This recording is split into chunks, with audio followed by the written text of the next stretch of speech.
Gustavo Albuquerque, muito obrigada pela sua participação aqui no nosso Infracast. Você que hoje é o chefe da consultoria jurídica da Agência Nacional de Aviação Civil e que se dispôs a participar conosco aqui desse episódio, mesmo em meio à pandemia e nesse setor que foi o mais impactado por essa nossa crise da Covid-19. Então eu te agradeço demais pela sua disponibilidade. Obrigada. Boa tarde, Isa. Tudo bem, Fernando? Muito obrigado pelo convite. É um prazer para mim. Eu tenho acompanhado o que vocês têm produzido aí no Infracast e é uma honra muito grande estar aqui hoje com você.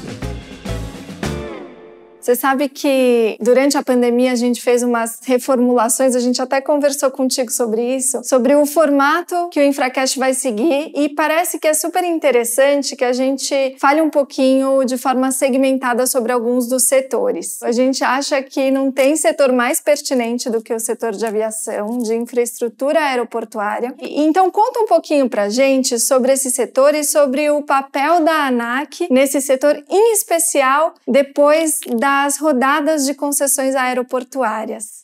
Bom, eu estou no setor desde 2012, acompanho as concessões aeroportuárias desde a terceira rodada, que foi a rodada que concedeu os aeroportos de Confins e Galeão. De 2012 a 2016, eu fui o subprocurador-geral, depois assumindo em 2016 e podendo acompanhar mais de perto o trabalho da diretoria. A diretoria da ANAC é uma diretoria muito técnica, já há muito tempo, contou com diretores-presidentes técnicos, enfim, e vem conduzindo esses processos de concessão de aeroportos com bastante maestria. O próprio Tribunal de Contas da União e o Ministério da Infraestrutura reconhecem a modelagem de concessão de aeroportos no Brasil como um exemplo de sucesso. Então a gente tem contratos muito densos, matrizes de riscos muito bem detalhadas e esses contratos eles têm sido sucessivamente aplaudidos inclusive pela comunidade de investimento em infraestrutura internacional. A comprovação, na verdade, disso é que em todas as rodadas, foram até hoje 5 rodadas, a gente está no meio da 6ª rodada. Nas 5 rodadas de concessão de todos os aeroportos federais brasileiros, a gente teve disputas, ágios elevados e nunca um processo desse de concessão de aeroportos ficou obstado por liminares na Justiça ou no Tribunal de Contas da União.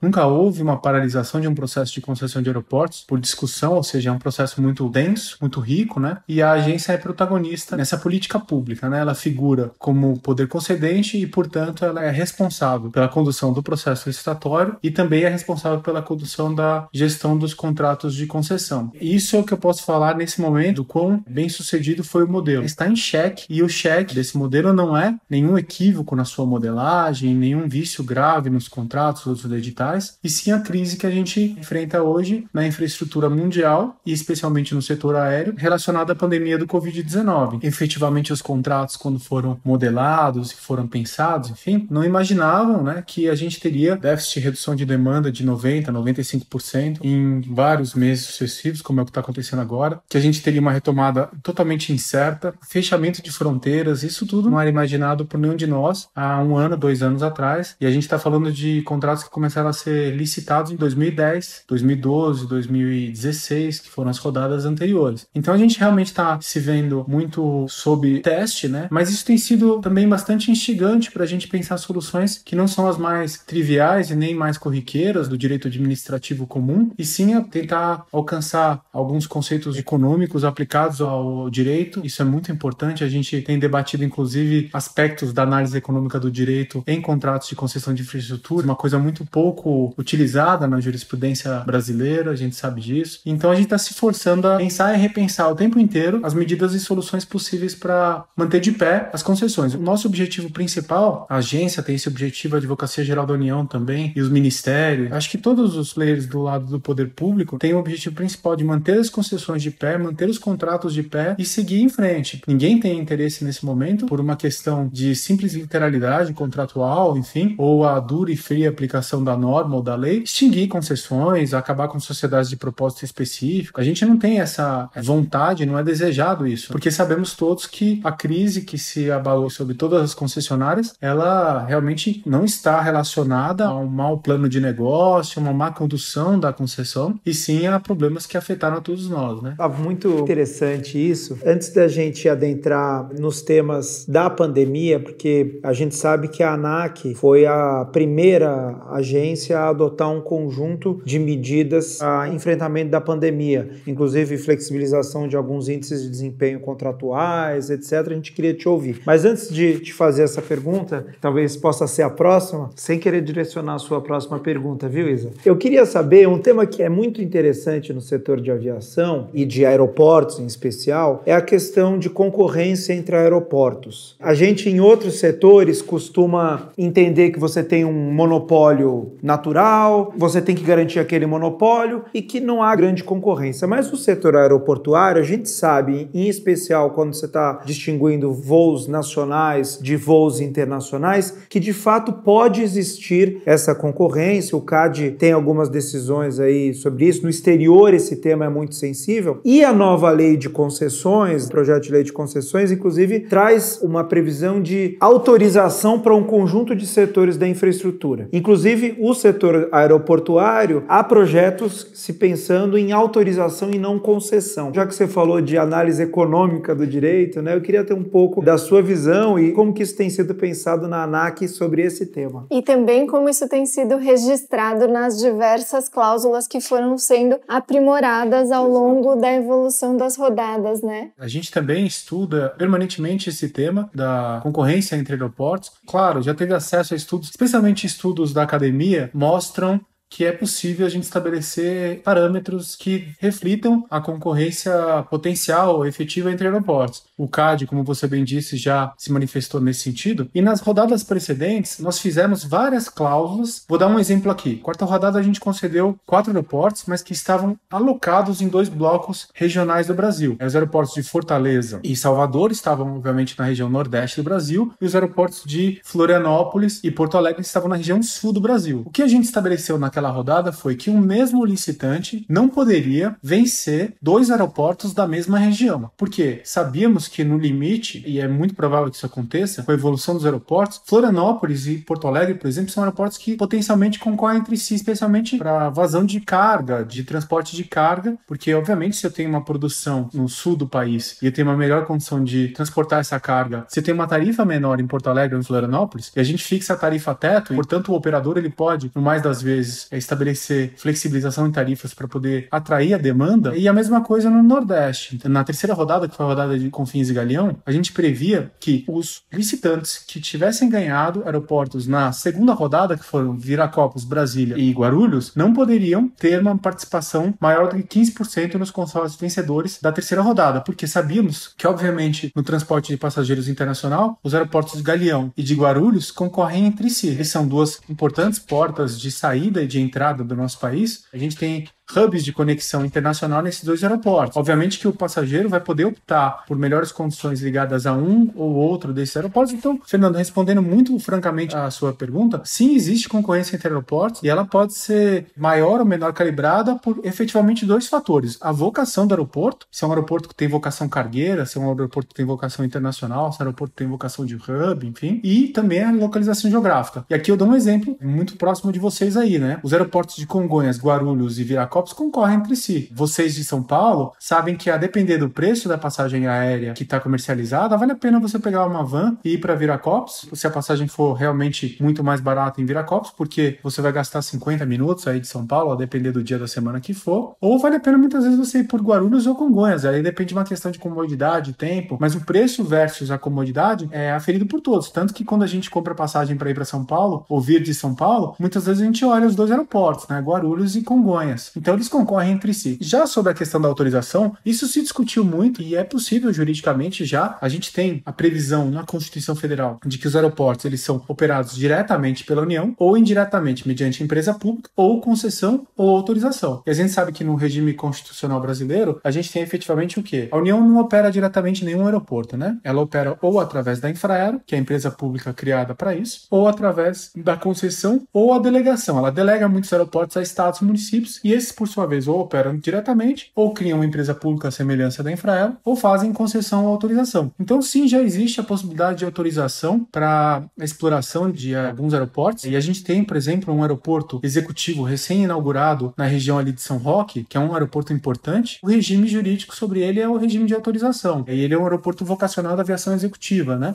E eu acho que é uma tendência realmente, especialmente quando a gente terminar de licitar os principais aeroportos operados pela Infraero. A Infraero, ela é uma empresa que operava mais de 120 aeroportos no país, com a política de concessão de aeroportos, que foi muito intensa durante os anos que antecederam os grandes jogos e eventos esportivos, né, Copa do Mundo e Olimpíada. O Brasil tomou uma decisão de conceder os aeroportos para potencializar os investimentos em infraestrutura, né? O Estado ele não tinha suporte financeiro mesmo, não tinha interesse financeiro em investir naquela infraestrutura, sendo que ela era um ativo valioso e existia capital interessado naquele investimento. Então aí começou a política com a primeira concessão lá em Natal, em 2010. Em 2011 já Guarulhos, Viracopos e Brasília. Esses aeroportos, eles tinham muitos investimentos ligados aos grandes eventos esportivos, né? O Brasil, quando assinou os contratos com o Comitê Olímpico Internacional e também com a FIFA, ele se comprometeu a prover infraestruturas devidamente adequadas para receber esses grandes eventos, né? Então era necessário um investimento muito intensivo naqueles primeiros anos e, obviamente, que o Estado não desejava fazer isso com recursos públicos que poderiam ser alocados para outras necessidades da população. Quando acabar esses aeroportos que são operados pela Infraero, e a gente tem mais 2 rodadas pela frente, né? O governo já anunciou, o Ministério da Infraestrutura já anunciou. A 6ª rodada, que deve acontecer até o final desse ano, o leilão, e a 7ª rodada, que é a rodada, inclusive, que potencialmente trará a concessão dos aeroportos de Congonhas e Santos Dumont, e mais outros aeroportos, obviamente. A grande parte dos aeroportos operados pela Infraero já vão ter sido concedidos. A gente vai ter, potencialmente, aeroportos que não são tão rentáveis, na carteira dos estados, municípios, também aeroportos novos que venham a ser criados, poderão ser, sim, objeto de autorização, porque não haverá necessidade de uma licitação e nem de atrair todo aquele regulamento da Lei 8987, da Lei de Concessões, e aquele regulamento que a gente pega de empréstimo da Lei de PPPs. Não vai ser necessário a gente ter um regime jurídico tão atrelado, não há que se falar em reequilíbrio econômico-financeiro, não há que se falar em outorga. São realmente modelagens para esses aeroportos menores ou novos aeroportos que vão ser criados, são modelagens que dispensam a densa regulamentação que se recai mesmo sobre as concessões. A gente realmente não precisa de uma regulamentação tão extensa e tão detalhada, e especialmente dos aspectos econômicos. Então, realmente, a autorização me parece o melhor regime. No Brasil, as empresas aéreas, em que pese a gente firme com elas contratos de concessão para que elas explorem a aviação regular, né?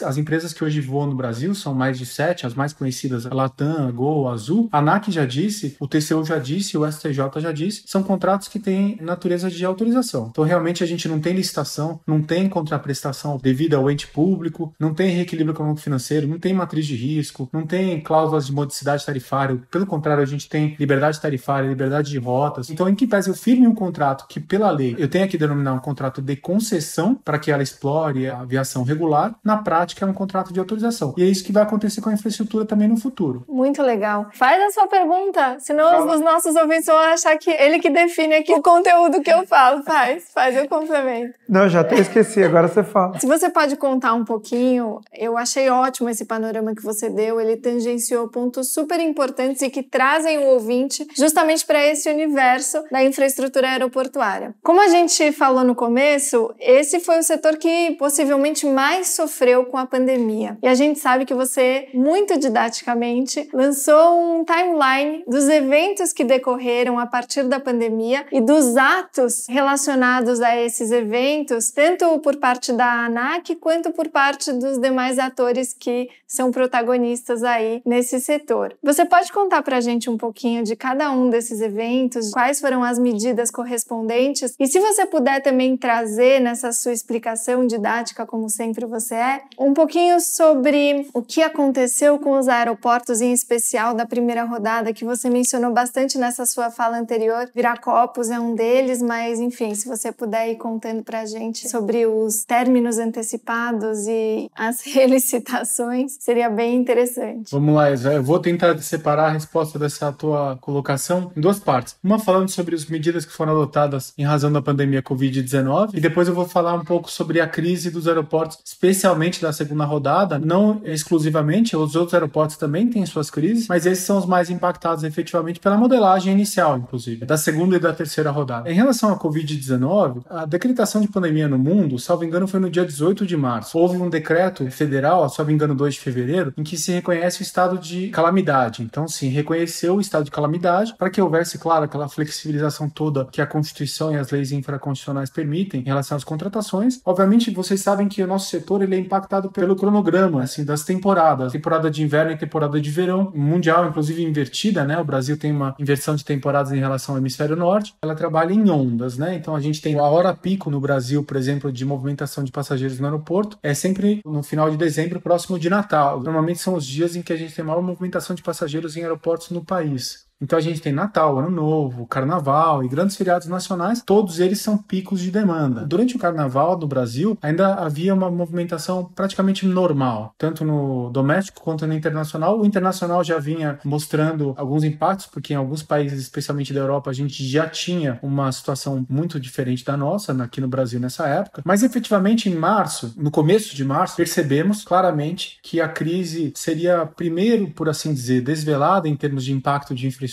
na aviação. Não apenas porque o modal foi considerado por muitos de potencial aceleração da transmissão, porque a gente teve, obviamente, pessoas que estavam doentes em outros continentes que, se tivessem se deslocado de navio ou de outro meio, que não o aéreo, elas demorariam muito mais a chegar. A gente teve casos envolvendo, inclusive, transporte de passageiros em navios, cruzeiros, enfim. É possível você ter a contenção desses passageiros, o exame deles. No modal aéreo isso não era possível. Ele realmente teve esse papel, né, de transportar pessoas que não se sabiam estavam doentes e elas acabaram contaminando outras pessoas em outros países. Então, quando se percebe a dimensão da crise no mundo, uma das coisas que vários países começaram a fazer foi fechar fronteiras e proibir voos domésticos e internacionais. E o Brasil começa a perceber que, obviamente, as autoridades brasileiras começaram a perceber que a aviação seria afetada. Então, as primeiras medidas que a gente adotou, lá ainda em 12 de março de 2020, foi flexibilizar as regras de uso de slots, porque vocês sabem que os slots, especialmente em aeroportos coordenados, como Congonhas e Guarulhos, esses slots são alocados e se a companhia não opera na regularidade, na pontualidade necessária, ele perde aquele direito de uso, que não é um direito de uso, por assim dizer, é uma mera expectativa de uso, de acordo com a performance dele, aquela possibilidade de usar, e aquele slot é realocado por outra companhia que queira, porque isso efetivamente tem um valor. Operar em um aeroporto que tem uma infraestrutura saturada, como o aeroporto de Congonhas, em que a gente tem mais pessoas querendo operar do que pessoas efetivamente operando naquele aeroporto, aquilo tem uma disputa. Então a agência, lá em 12 de março, já flexibiliza isso. Todo esse timeline está no site da ANAC, tá? No www.anac.gov.br, e lá é interessante porque tanto os estudiosos quanto pessoas que trabalham no setor vão conseguir observar tudo que foi feito desde o início da pandemia em relação à regulação e à flexibilização legislativa. Em 17 de março, a ANAC percebe que ela deveria, na verdade, prorrogar as habilitações e licenças de pilotos e tripulação, porque todos sabem, esse tipo de pessoa passa por reavaliação periódica. Então a gente tem exames médicos, a gente tem uma série de exames que são feitos anualmente nos pilotos e tripulações, e com a crise, com a pandemia, não faria sentido nenhum eu exigir ali um exame médico, exigir um exame de revalidação de licença de habilitação, que venceria em abril, por exemplo, para um sujeito estar impedido de se deslocar, e especialmente quando a gente já percebia que haveria, conforme havia em outros países do mundo, as rigorosas regras de isolamento. Chegava-se a discutir, inclusive, o lockdown no Brasil, né? Não aconteceu, mas chegou a se discutir nessa época se a gente teria medidas de lockdown. Bom, a gente tem ali regras emergenciais, de forma geral, para alterar reembolso de passagens aéreas. Elas foram publicadas com uma medida provisória 925. Ela trata sobre como a gente vai se dar o reembolso dos passageiros que tiveram voos cancelados durante esse período. Abre uma faculdade de negociação entre eles e as companhias num período de 1 ano, para que possa haver uma acomodação de expectativas mesmo. As pessoas possam voltar a voar os voos que elas não conseguiram voar, sem ter aquelas regras todas que a gente tem. Se comprou uma tarifa mais barata, a gente tem uma regra de devolução menor, ou seja, há uma dedução do valor pago na passagem, e se a gente aplicasse isso, seria realmente uma loucura. A gente tem a malha fixação em 27 de março de uma malha aérea mínima essencial. Isso foi precursor no Brasil também. A Autoridade de Aviação Civil Brasileira, ANAC, ela se reuniu com as companhias aéreas, porque efetivamente o cenário que a gente tinha era tão catastrófico que as companhias aéreas falaram o seguinte: olha, se eu interromper 100% da minha atividade, já que eu tenho 95% de queda de demanda, 90% de queda de demanda, se eu interromper, eu não tinha mais como voar no internacional, e a gente tinha discussões naquela época, inclusive de fechamento de fronteiras entre estados. E chegou a ter decretos estaduais falando que não receberiam voos ou pessoas de outros estados. E efetivamente o que a Autoridade de Aviação Civil fez foi se reunir com as companhias aéreas e fixar uma malha aérea mínima essencial que permitisse, ainda que com um delay no tempo, a gente sabe que isso envolve conexões, mas permitisse que os passageiros conseguissem se deslocar durante o período da pandemia, ainda que fosse com um voo. Eu preciso ir para Natal saindo de Brasília, ainda que fosse via Galeão, eu vou para o Galeão, e do Galeão eu vou para Natal, mas eu conseguisse chegar em Natal, porque efetivamente, se a gente levasse ao pé da letra o que estava acontecendo com as companhias aéreas, a gente poderia ter a interrupção de 100% dos voos no Brasil. E em alguns países já aconteceu. Só que um país continental como o Brasil, a gente efetivamente tem, inclusive em alguns lugares, algumas regiões como a região norte, o modal aéreo único é possível de deslocamento de pessoas. Isso aí serve inclusive para transporte de órgãos, para transporte aeromédico. Então a gente realmente precisa ter uma malha aérea mínima essencial. E a ANAC foi precursora nisso, fixando com as companhias aéreas essa malha aérea mínima essencial no dia 27 de março, né? Bom, são várias medidas, eu não vou falar uma por uma aqui, senão a gente vai ficar todo o nosso tempo falando sobre isso. Mas o que eu quero tentar falar para vocês hoje é o seguinte: a gente trabalhou muito desde que começou essa crise e não parou de trabalhar um segundo sequer para tentar manter viva a aviação civil brasileira, para tentar compor os interesses envolvendo tripulações e companhias aéreas e regulamentação internacional, para tentar manter firmes os contratos de concessão, enfim, e sabendo que é uma crise que muda um pouco a história da aviação no mundo e no Brasil. A gente tem, inclusive, discussões hoje sobre mudança de configuração de aeronave, sobre mudança de modelagem de companhias. As companhias já falam que elas vão reduzir frota no mundo inteiro. Há um ano atrás, quando a gente estava enfrentando a crise da Avianca Brasil, o mercado ele tinha uma demanda por aeronaves. Faltavam aeronaves no mundo, e então as aeronaves que estavam sendo retomadas da Avianca, elas tinham mercado, elas tinham procura por outras companhias, inclusive as companhias brasileiras, para serem utilizadas. Olha que coisa maluca. Um ano atrás, a gente tinha uma demanda forte por aeronaves no mundo. Tinha mais gente procurando aeronaves para voar do que aeronaves disponíveis. Hoje, a gente tem um movimento de entrega de aeronaves por várias companhias aéreas mundiais, então a gente vai ter, de fato, um redimensionamento das frotas, né?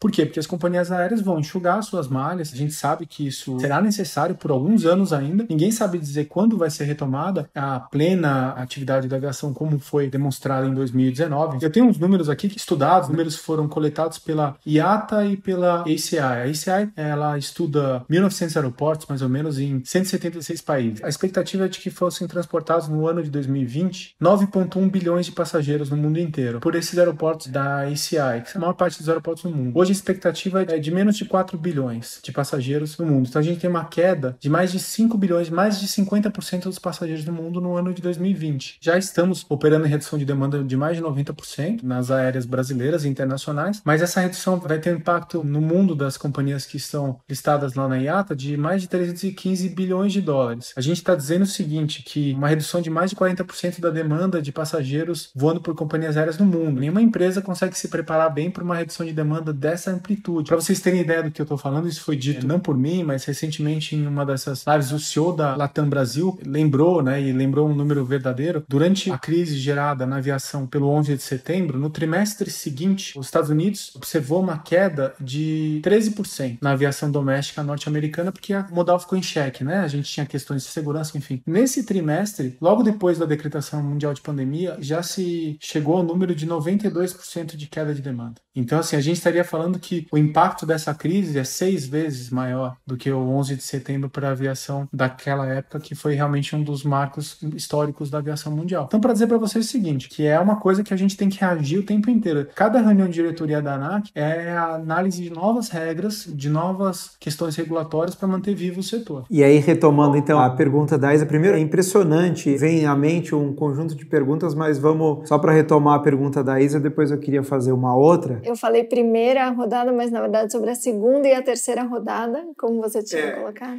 Agora, entendo que a primeira também, né? Porque São Gonçalo do Amarante foi devolvido. Essas 3 primeiras rodadas, não sei se o motivo da devolução de São Gonçalo é o mesmo da segunda e da terceira, mas se você puder contar pra gente como é que foi, o que aconteceu na sua visão e também como que o Tribunal de Contas vem interagindo, negociando e discutindo com o Tribunal de Contas essas devoluções. E mais um ator, se você puder abordar, querido, a Infraero. Como também a Infraero vem se posicionando com relação a essas concessões e a essas consequências. Vamos lá. Os aeroportos que entraram no procedimento previsto na Lei 13448, né, que é a lei de relicitação, são até o momento 2, né? Aeroporto de São Gonçalo do Amarante, em Natal, e o aeroporto de Viracopos, em Campinas. O aeroporto de Viracopos, ele vem num procedimento realmente já de litígios com a Agência de Aviação Civil desde 2014, enfim, e ele, depois de ter umas execuções de garantia e ter umas questões ligadas à própria financiabilidade do aeroporto, ele vai e entra com o procedimento de recuperação judicial em 2018. Então, efetivamente, o aeroporto se coloca numa posição de recuperação judicial. E aí vocês sabem, como eu, que é um procedimento extremamente complexo da legislação brasileira, porque você coloca o destino da sua companhia, da sua empresa na mão dos credores. E, efetivamente, até esse processo ter fim, quem decide a vida da companhia são os credores. Essa recuperação judicial de Viracopos tinha a peculiaridade que 96% dos créditos da companhia eram ou da ANAC ou do BNDES. E aí, em vários momentos se alternou o percentual de majoritário ou da ANAC ou do BNDES, mas eram créditos públicos. Então a gente está falando de uma RJ com 96% de créditos que são ligados ou ao financiamento público ou outorgas e multas do ente público. Efetivamente, o que a companhia fez foi entrar no procedimento de relicitação para tentar salvar a recuperação judicial, ou seja, a relicitação e esse prazo de 2 anos, a devolução do ativo, a indenização por bens reversíveis não amortizados, no caso de Viracopos, é a forma de se pagar credores para realmente solver a companhia. Agora, o que levou a companhia à recuperação judicial, cada um tem sua visão, né? Tem uma projeção de demanda que não se realizou, os investimentos em infraestrutura que eles fizeram ali foram muito vultosos, realmente investimentos que depois se mostraram talvez muito além do necessário, mas eles foram feitos por opção do concessionário. E tem uma questão, obviamente, ligada à Operação Lava Jato. Depois da Operação Lava Jato ser desvelada em dezembro de 2014, cai muito o rating internacional do país em termos de financiabilidade, e companhias que estivessem envolvidas na Operação Lava Jato se tornaram, entre aspas, companhias com difícil financiabilidade. E no caso de Viracopos, a gente tem sim companhias que estão no sócio privado da empresa, da sociedade de propósito específico, que estavam envolvidas na Operação Lava Jato. Não estou dizendo que ninguém tem culpa de nada, não estou aqui atribuindo nenhum tipo de responsabilidade, mas eu estou dizendo que o mero envolvimento na Operação Lava Jato afeta a financiabilidade do projeto. A gente sabe disso. O credor financeiro, ele faz análise de risco. Então, no caso de Viracopos, eu acho que uma série de fatores, uma série de conjunturas pré-Covid, nada a ver com a Covid, realmente, levar a companhia a pedir a relicitação. No caso de São Gonçalo do Amarante, a companhia que opera lá não tem nenhum envolvimento na Operação Lava Jato, porque houve uma alteração societária e saiu ali o sócio que antes era o sócio do construtor, ficou apenas o operador, que é o operador argentino, que é um operador que opera vários aeroportos no mundo. E o que acontece em São Gonçalo é que realmente a companhia narra, né, que a demanda não se realiza como esperava. O baixo fluxo de passageiros face àquela infraestrutura que ali existe leva eles a quererem devolver o aeroporto com uma visão de que o aeroporto não é um ativo atraente, enfim, ali é um custo operacional muito grande, então eles não querem manter esse custo. Então, realmente, a gente vai ter que receber o aeroporto de volta, indenizar esses bens reversíveis que são não amortizados e avaliar uma nova modelagem para aquele aeroporto. E a União, ela tem feito essas análises quando ela faz as concessões em bloco. Quando ela faz uma concessão em bloco, nada mais faz do que juntar um ativo mais interessante com ativos menos interessantes e tornar aquele bloco como um todo interessante. No caso de Viracopos, já foi anunciado, inclusive pelo Ministério da Infraestrutura, o ativo por si só é muito interessante do ponto de vista de processamento, é talvez hoje o aeroporto com maior processamento de carga no Brasil. Ele é um hub que cedia uma grande operação de uma das 3 companhias aéreas brasileiras. Aquele aeroporto não vai ter nenhum problema para ser relicitado, e a relicitação, a lei de relicitação, uma palavra nova, né, que foi criada nessa 13448, nada mais é do que isso, pegar novamente algo que é meu e novamente licitar para tornar aquele contrato mais atual, mais dinâmico e submeter ele às regras de mercado atuais e não aquelas regras de mercado que vigiam em 2012, quando houve a concessão do ativo. Realmente, na infraestrutura, a gente tem que dividir o mundo pré-Lava Jato do mundo pós-Lava Jato. Tudo o que aconteceu depois da Operação Lava Jato envolveu análise de financiabilidade de projetos e houve uma alteração muito na lógica de tudo que se faz em infraestrutura, então a gente vive um novo capítulo da história das concessões de infraestrutura no Brasil. Em relação ao papel da Infraero, ela, no começo das concessões, obviamente, havia uma crise, né, na companhia, porque assim, eu estou pegando algo que é meu, um ativo valioso, Guarulhos, por exemplo, Galeão, tô pegando minhas grandes joias, eles costumavam dizer as joias da coroa estão sendo licitadas, leiloadas, mas isso mudou. Essa postura mais reativa foi alterada e hoje a postura é absolutamente colaborativa. Então a Infraero, ela hoje sabe que é uma política pública sem volta e, inclusive, o atual presidente da Infraero era diretor da ANAC, o Brigadeiro Paz de Barros, participou, inclusive, da 5ª rodada de concessão de aeroportos, que foi a concessão dos blocos, né? Um importante aeroporto da Infraero, o aeroporto de Recife, foi concedido nessa rodada. Mas ele é um sujeito que tem bastante experiência em concessão de aeroportos. A Infraero tem sido parceira, podemos afirmar assim isso sem nenhum tipo de dúvida, parceira da política de concessão de aeroportos. Eu achei super interessante que você tocou num ponto da relicitação, que foi um mecanismo encontrado para trazer a aderência do modelo contratual ao momento atual que se vive. Esse é um dos temas sobre os quais a gente discute com todos os nossos convidados, e aqui entre nós dois a gente também fala bastante sobre isso, e que diz respeito à possibilidade possibilidade de negociações desses contratos, sem eventualmente se recorrer, por exemplo, à relicitação ou a outros mecanismos que seriam, entre aspas, exógenos ao contrato, né? Então, tocando um pouquinho no tema que eu sei que você está abordando no seu artigo e que acho que foi um dos motes da pergunta do Fernando até então, sobre a relação com o Tribunal de Contas e sobre como são encarados os processos de desequilíbrios e recomposição de equilíbrio econômico-financeiro e de como são feitas as negociações no âmbito desses procedimentos. Conta um pouquinho pra gente como é que está sendo discutir com as concessionárias, como que o Tribunal de Contas tem se posicionado nessas discussões e como tem sido o papel da ANAC. Em especial em função da Covid. O que esperar desses processos em função da Covid, que é o tema que está todo mundo querendo adivinhar. Vamos lá. Eu vou contar mais ou menos como funciona a análise de reequilíbrio na ANAC e vocês vão entender onde se estabelece a dialética. Basicamente, reequilíbrio pode ser de ofício ou pode ser a requerimento da parte. A gente não tem grandes precedentes de revisão de ofício, mas normalmente a parte que observa um desequilíbrio no contrato, a parte do parceiro privado, pleiteia uma petição à semelhança de petições iniciais, das judiciais, enfim, causa de pedir e pedido, faz o detalhamento todo de provas e formula o seu pedido, de acordo com os regramentos da resolução da ANAC sobre isso. Observa o contrato, observa a matriz de risco e pleiteia que aqueles valores sejam reequilibrados. Nas formas de reequilíbrio que a gente tem previstas nos contratos, tempo do contrato, tarifa, alteração de outorga, diminuição de obras necessárias, obrigações de forma geral. A gente tem uma estatística, só para vocês verem como a ANAC já julgou mais de 60 pedidos de reequilíbrio econômico-financeiro ao longo dessas 8 últimos anos. Né? Que PES começa em 2010 a política pública, os contratos assinados começaram a ser executados apenas em 2012. Então, de 2012 a 2020, 60 pedidos de reequilíbrio foram analisados. O percentual deferido foi bem pequeno.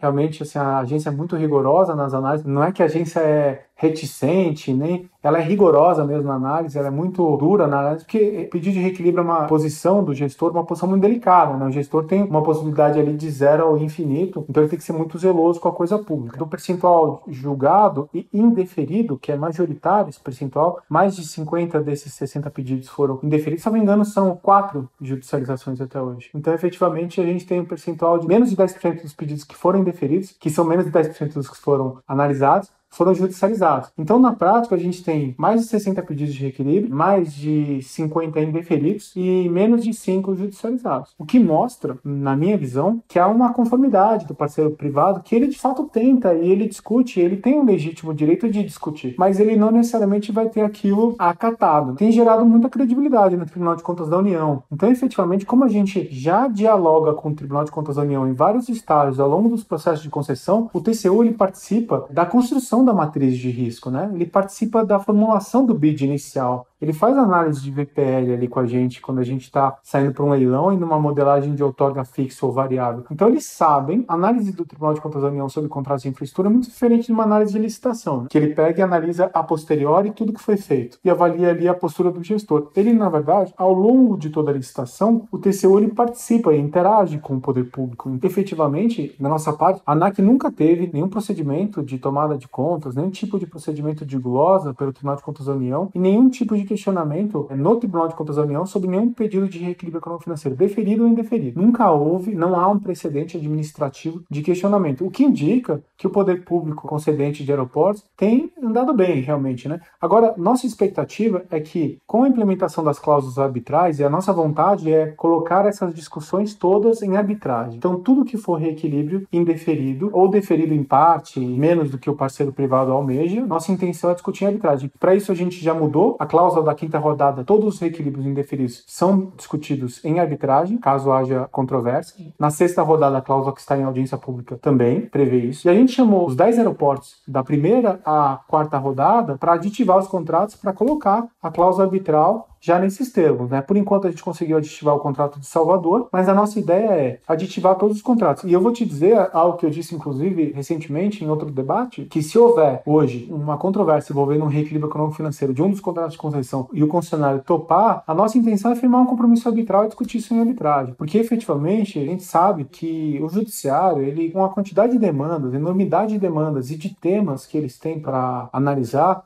se debruçar sobre o pedido de reequilíbrio econômico-financeiro de uma matriz de risco de um contrato de aeroporto e analisar aquilo com a celeridade, com o tecnicismo necessário, é exigir do juiz e daqueles que o auxiliam um esforço hercúleo, quando eles, na verdade, têm outras matérias que realmente não são submissíveis à arbitragem, pelo valor, às vezes pela baixa complexidade, enfim, mas esse tipo de matéria, na nossa visão, deve sim ser discutido em arbitragem. Nós somos entusiastas da fixação de cláusulas e compromissos arbitrais para discutir reequilíbrio econômico-financeiro em arbitragem. No caso da Covid, nossa expectativa é nem precisar fazer isso. A gente quer ser tão rápido e célere nas análises que não vai haver nem um resíduo para ser discutido em arbitragem. Mas a nossa expectativa, de fato, é receber os pedidos de reequilíbrio agora. Eles devem ter sido formulados agora nesse momento. Óbvio que as concessionárias ainda não formularam, porque elas não têm a exata dimensão dos impactos da crise nas suas finanças. A nossa expectativa também não é conseguir, num único pedido de reequilíbrio, numa única análise, resolver todo o equilíbrio econômico-financeiro do contrato desequilibrado pela Covid-19. Então, efetivamente, o que a gente discute internamente é que talvez sejam necessários pelo menos 2. Um agora, concedido até o final do ano, até dezembro, quando a gente tem a postergação no prazo de pagamento das outorgas. E outro, talvez no ano que vem, que vai conseguir fazer uma análise mais fina, avaliar alguns aspectos que não foram considerados nesse primeiro, fazer alguns expurgos, talvez algumas compensações, para a gente conseguir alcançar alguns efeitos econômicos que hoje ainda não são só apenas estimáveis e podem ter uma margem muito grande de erro, né? Gustavo, é incrível isso, porque essa experiência que você traz é algo que a gente vem falando muito. Muitas pessoas dizem, mas é muito difícil a relação de regulação, porque tem muita assimetria informacional, isso é da teoria microeconomia de regulação, mas me passa a impressão que vocês só conseguem ter tanto sucesso em pouca judicialização de pleitos, apesar de vocês negarem muito, porque se vocês concedessem muito, aí tudo bem, aí não ia ter judicialização mesmo, mas vocês negam muito e tem pouca judicialização, e você já está anunciando, quase a agência já está pedindo para as concessionárias apresentarem, quer dizer, tem uma posição do poder concedente, ao mesmo tempo que ele nega aquilo que ele entende que não é correto, mas ele reconhece rapidamente a necessidade de reequilibrar aquilo que claramente é um problema. E aí me ocorre aqui que, me corrija se a minha hipótese estiver errada, que vocês têm menor assimetria informacional. Então eu queria entender como que vocês conseguem obter essas informações, que mecanismo contratual que existe para vocês terem essa clareza, o que eu acho que permite a vocês tomar uma decisão mais embasada e, consequentemente, impede uma judicialização ou um conflito. Vamos lá, Fernando. Eu acho que você tocou num ponto muito importante. Não é uma crítica aos setores, eu quero deixar isso bem claro, tá? É uma análise meramente comparativa. Eu fiz essa análise logo que eu comecei a trabalhar com isso, lá em 2013, enfim. Falei, bom, deixa eu pegar aqui o contrato da concessão da coisa mais complexa que pode existir para ver e comparar com o contrato que estava submetido para a minha análise lá naquela época. E eu peguei o contrato de Belo Monte, que era a maior obra de infraestrutura do mundo naquela época. E eu vi que o contrato de Belo Monte, ele era um contrato de 18 páginas, com uma matriz de risco ali que eu li, compreendi alguns pontos, não compreendi outros, enfim. Para mim foi um contrato que não exauriu o tema. E eu fiquei pensando o seguinte, bom, se a gente não exaure o tema no contrato, a gente vai ter o quê? A discussão vai ser relegada para regulação, né? Uma de duas. Ou eu tenho um contrato extenso, e ali eu pactuo tudo, eu diminuo o nível de incertezas, e aí eu tenho um ajuste de expectativas já na partida, ou eu tenho um contrato menos denso, um contrato mais lacunoso, aumento a incerteza sobre aquilo, vai ter uma variação no bid, nos players, e consequentemente eu atraio mais discussão para regulação. E aí eu tenho mais incertezas ligadas à vida daquele contrato. No caso da modelagem de aeroportos, talvez porque a gente vivia um ambiente em que havia uma desconfiança internacional sobre o Brasil e a gente precisava atrair operadores internacionais, porque o desejo do Brasil não era ter os operadores nacionais, a gente só tinha um operador nacional, que era a Infraero, e não fazia sentido a gente continuar com ela. Então a gente queria trazer os melhores, a gente queria trazer a Changi, a Fraport, os melhores operadores internacionais do mundo. Então, para isso, a gente tem que fazer o quê? A gente tem que fazer um pacto extremamente detalhado para diminuir a simetria de informação. Essa simetria de informação que você menciona, na época da concessão dos aeroportos, ela existia contra o poder público brasileiro, porque efetivamente, por assimetria de informação, a gente vivia num ambiente de desconfiança internacional. Para diminuir isso, a gente fez o quê? Contratos muito detalhados. Então, esse contrato de São Gonçalo do Amarante, que é um ativo 1000 vezes menos complexo em termos econômicos do que Belo Monte, ele é um contrato que tem 300 páginas, mais de 1000 itens e subitens. Eu estou falando que Belo Monte tem 18 páginas e São Gonçalo do Amarante tem 280. tem. E eu não sou adepto de contratos que sejam reprodução ao infinito de tudo que é possível, mas eu sou sim adepto de contratos que tragam para o ambiente contratual e pactuado algo que eu poderia também trabalhar no ambiente regulatório, mas que pelas incertezas da regulação, e a gente tem isso muito precificado na questão do custo Brasil, enquanto a incerteza regulatória tem repercussão no custo do dinheiro para o Brasil, então a gente tem contratos, no caso dos aeroportos, quando o sujeito vai discutir, a gente consegue enquadrar quase tudo que ele vai discutir no contrato. E se a gente consegue enquadrar no contrato, a gente vai discutir interpretação, mas a gente vai discutir a interpretação daquilo que existe, e não daquilo que não existe, que foi regulado contra ou a favor do sujeito. Então é muito diferente. Assim, uma coisa é você discutir uma controvérsia que você tem no seu contrato de locação se ele tiver 2 páginas. Outra coisa é você discutir a mesma controvérsia se ele tiver 30. Porque efetivamente você vai ter ali. E eu coloquei esse exemplo que é bem esdrúxulo, mas para dizer o seguinte: a nossa opção em termos de regulação de infraestrutura concedida de aviação foi realmente detalhar e exaurir. A nossa matriz de risco, eu desafio dizer que talvez seja a matriz de risco mais detalhada dos contratos de concessão existentes hoje no Brasil. A gente tem extremo detalhamento. E cada rodada, conforme os riscos observados na rodada anterior, a gente ajusta a matriz para realmente melhorar ali as previsões, enfim. Então, discutir reequilíbrio conosco é discutir em cima de um ambiente conhecido, né? Que é o contrato. O contrato, a matriz de risco e a regulação. É muito pouco provável que a gente realmente venha a conceder reequilíbrios com base nessas argumentações que eram muito utilizadas no passado, que fugiam ao contrato. O risco de demanda. O risco de demanda está alocado no contrato. Desculpa, eu sei que é uma pena que o risco de demanda não tenha sido compartilhado, mas não foi. Então, se a demanda não for observada, tá lá. Agora, se for um caso fortuito, tá lá previsto no contrato. Então, assim, o que eu quero dizer para vocês é a simetria de informação, na minha opinião, em outras modelagens, ela decorre muito mais da opção jurídico-regulatória utilizada na pactuação do que do resto, entendeu? Bem interessante. Poxa, Gustavo, que delícia de entrevista. Obrigada, adorei, uma aula pra gente. Você conseguiu, enfim, mapear os atores, mapear as evoluções, mapear as grandes discussões nesse tempo que a gente tem de entrevista. Dava vontade de ficar mais tempo conversando. E eu queria te agradecer novamente, dizer que pra gente é uma honra poder contar contigo nessa série inteira de aeroportos pro Infracast e que a gente aprendeu muito com você hoje. Muito obrigada, viu? Isa, eu que agradeço a você, ao Fernando, não apenas pelas perguntas, pelo espaço, pela discussão que a gente está tendo a oportunidade de travar nesses artigos que vocês também têm patrocinado com muito entusiasmo, enfim. E o que eu quero passar de recado final, eu tenho discutido muito isso com a Natália, que é da consultoria jurídica, né? Ela já tem um Infracast gravado com vocês. A gente precisa mostrar que de ambos os lados, não apenas do lado privado, mas do lado público no Brasil, pessoas muito comprometidas trabalhando com infraestrutura. Por que eu digo isso? Porque realmente a gente tem que se desvestir um pouco da síndrome do coitadinho, que o brasileiro veste em muitas áreas. E infraestrutura não, a gente realmente é observado no mundo inteiro como um país que atrai investimentos e a gente tem que se portar como um país digno desses investimentos, que discute sério, que discute francamente, que tem espaço de debate, diálogos. E o que vocês estão proporcionando nesse ambiente que vocês têm é realmente mostrar, inclusive para os investidores potenciais, que sim, a gente tem gente preparada aqui para discutir e debater antes da gente assinar contratos e investir em infraestrutura. Muito obrigado pela oportunidade. Puxa, Gustavo, muito obrigado. Nós que agradecemos e ficamos felizes em ter um profissional, um servidor tão qualificado, não à toa que os contratos estão tão bem escritos, porque tem consultores jurídicos tão qualificados. E a sua próxima entrevista, então, será em inglês e mandarim, para a gente poder divulgar para os investidores. E presencial, por favor.